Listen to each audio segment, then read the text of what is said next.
Maybe he was mad. Maybe he had a sixth sense. Or was he really haunted? He told me the first part of the story, and I saw the last part with my own eyes. At school, my friend Haldane and I hated a boy called Visger. When we did something wrong, he always told the teacher. One day we stole some cherries from a tree. Do you know who did it, Visger? The teacher asked. It was Haldane and Winston, he replied. Later, Haldane asked him how he knew it was us. I didn't know, he said. I just felt certain, and I was right. Haldane and I grew up. Visger became a vegetarian and never drank alcohol. He also became Sir George Visger.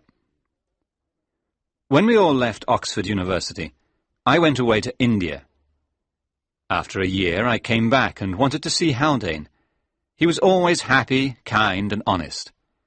I wanted to see the smile in his blue eyes again and hear his happy laugh, so I went to visit him in London. But this time, he did not laugh.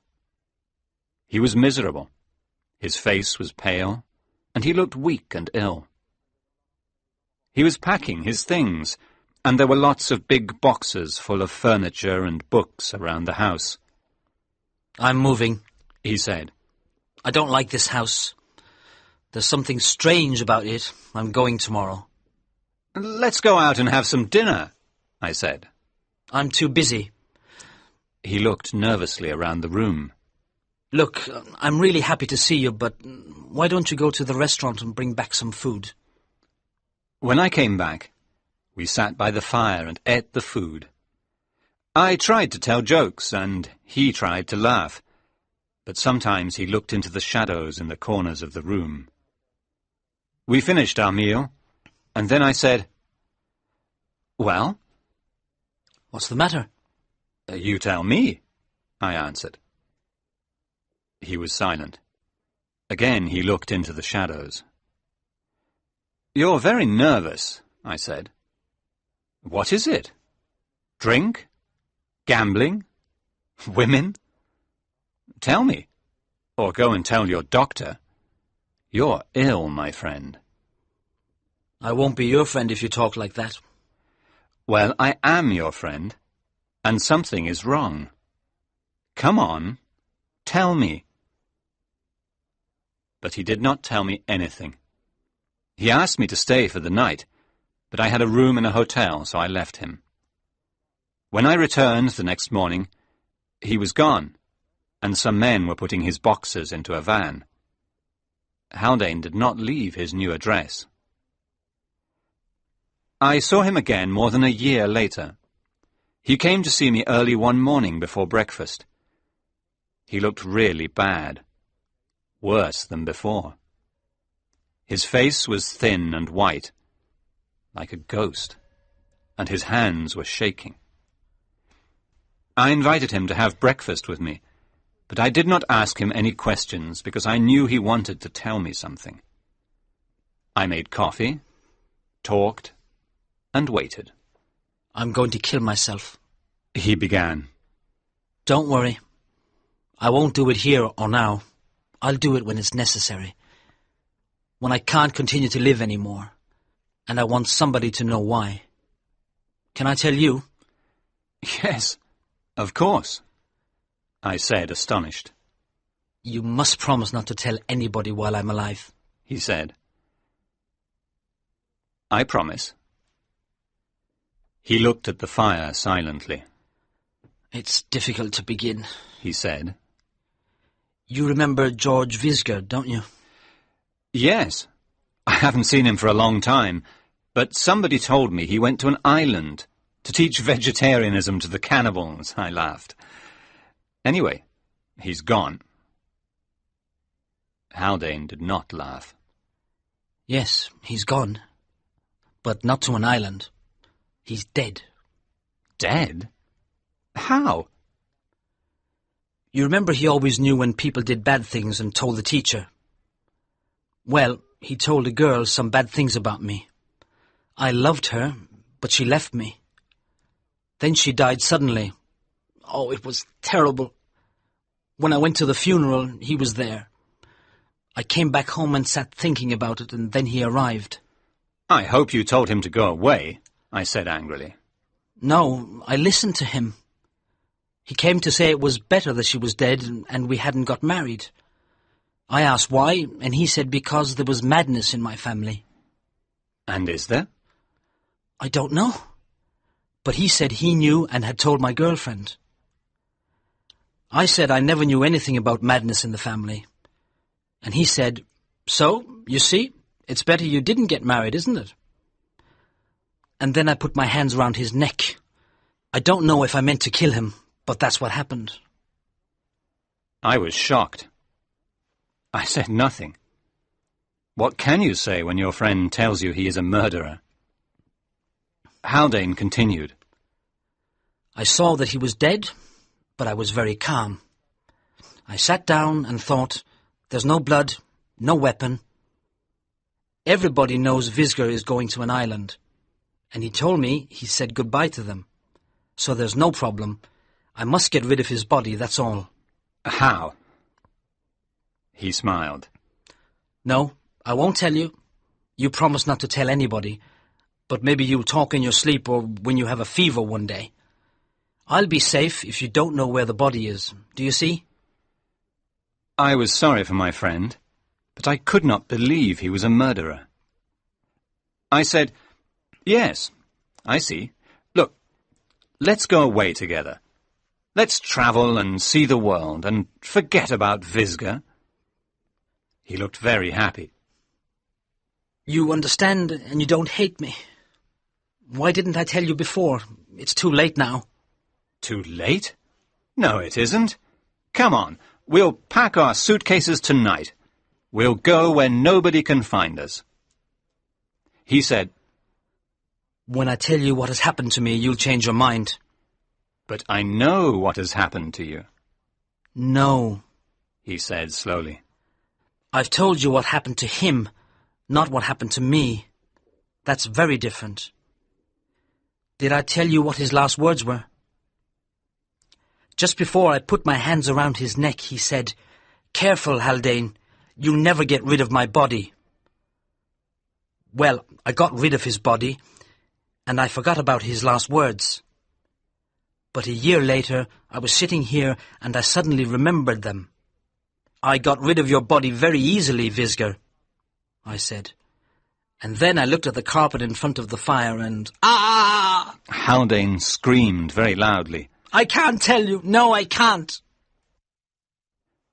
At that moment we heard thunder outside. I went to the window and saw some dark storm clouds in the sky. Where was I? Haldane said. Oh, yes. I looked at the carpet, and there he was, Visger. I can't explain it. The door was closed, the windows were closed. He wasn't there before, and he was there now. That's all. A hallucination, I said. That's exactly what I thought, he answered. But I touched it. It was real. It was heavy and hard, like stone. The arms were rigid like the arms of a statue. It was a hallucination, I repeated. Well, I thought somebody had put him here to frighten me.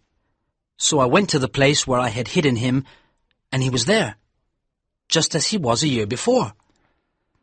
My dear Haldane, I said, this is very funny. You might think it's funny, but when I wake up in the night and think of it, it isn't funny at all. I don't want to die in the dark, Winston. That's why I think I'll kill myself, so I'm sure that I won't die in the dark. Is that all? No, he came back again. I was asleep on the train one day, and when I woke up, he was on the seat opposite me. He looked the same as before, hard and rigid like a statue. I threw him out of the window in the tunnel. If I see him again, I'll kill myself. You think I'm mad, but I'm not. You can't help me. Nobody can help me. He knew, you see. He said, You'll never get rid of my body. And I can't. He always knew things. Winston, I promise you I'm not mad. I don't think you're mad. I think your mind is disturbed. But we'll stay together. If you can talk to me, you won't imagine things. So we went travelling together, and I was full of hope. Haldane was always a rational man, and I could not believe he was mad. I wanted to help him get better. After a month or two, the madness passed, and we joked and laughed again. I was extremely happy that my old friend was normal. He's forgotten about Visger, I thought, and now he's fine. We arrived in Bruges, where there was a big exhibition, and all the hotels were full. We could only find one room with a single bed in a hotel called the Grande Vigne, so I had to sleep in the armchair.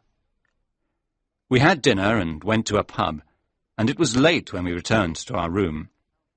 We talked for a while, and then Haldane got into bed. I tried to sleep in the armchair, but it was not very comfortable. I was nearly asleep when Haldane began to talk about his will. I've left everything to you, Winston, he said. I know I can trust you to take care of everything. Thank you, I said sleepily. Let's talk about it in the morning. But he continued, telling me what a good friend I was. I told him to go to sleep, but he said he was thirsty. Oh, all right, I said. Light the candle and go and get some water. And then, please let me sleep. No, you light it.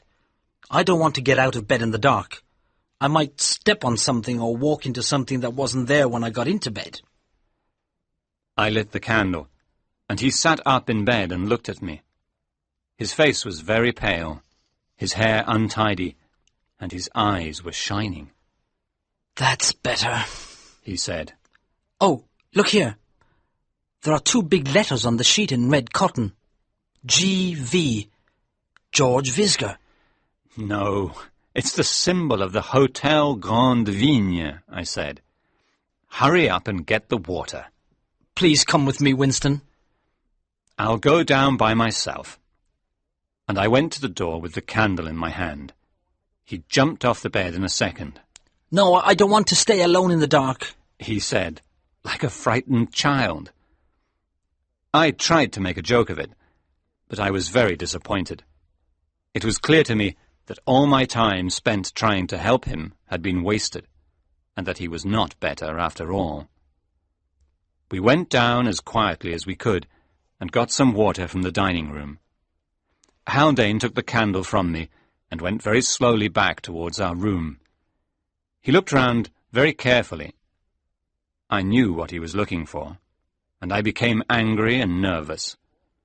When we entered the room, I almost expected to see something on the carpet, but of course there was nothing. I put out the candle, pulled the blankets around me, and tried to get comfortable in my chair so I could sleep again. You've got all the blankets, Haldane said. No, I haven't. Only the ones I had before. Well, I can't find mine. I'm so cold. Light the candle. Quick, light it. There's something horrible. But I could not find the matches. Light the candle, he shouted. If you don't, he'll come to me. He'll come in the dark. I can't die in the dark. Please, Winston, light the candle. I am lighting it, I said angrily. But in the dark I was trying to find the matches with my hands. On the shelf, the table. I could not remember where I had put them. You're not going to die. It's all right. I'll get the matches in a second. It's cold, it's cold, it's cold, he said, like that, 3 times. And then he screamed loudly, like a child or like a rabbit attacked by dogs. What is it? I cried. There was silence. Then, very slowly, It's Visger, he said, and his voice seemed strange and distant. Of course it isn't. My hand found the matches as I spoke. He's here! he screamed. Here, next to me, in the bed! I lit the candle. I ran to the bed. He was lying on the edge of the bed. Next to him was a dead man, white and cold. Haldane had died in the dark. There was a simple explanation. Haldane and I were in the wrong room, the dead man's room. His name was Félix Leblanc, and he had died from a heart attack earlier that day. I found out more information in England. The police found the body of a man with a bottle of poison in his hand in a railway tunnel. His name was Simmons, and he had drunk poison in Haldane's carriage because he was depressed. Haldane had thrown his body out of the window. Haldane left me all his possessions in his will. I asked a police inspector to be with me when I opened the boxes he had left me. Inside one were the bodies of 2 men. One man was identified later. He was a salesman who had died of epilepsy. The other body was Visga's. I leave it to you to explain the events in this story. I cannot find an explanation that satisfies me.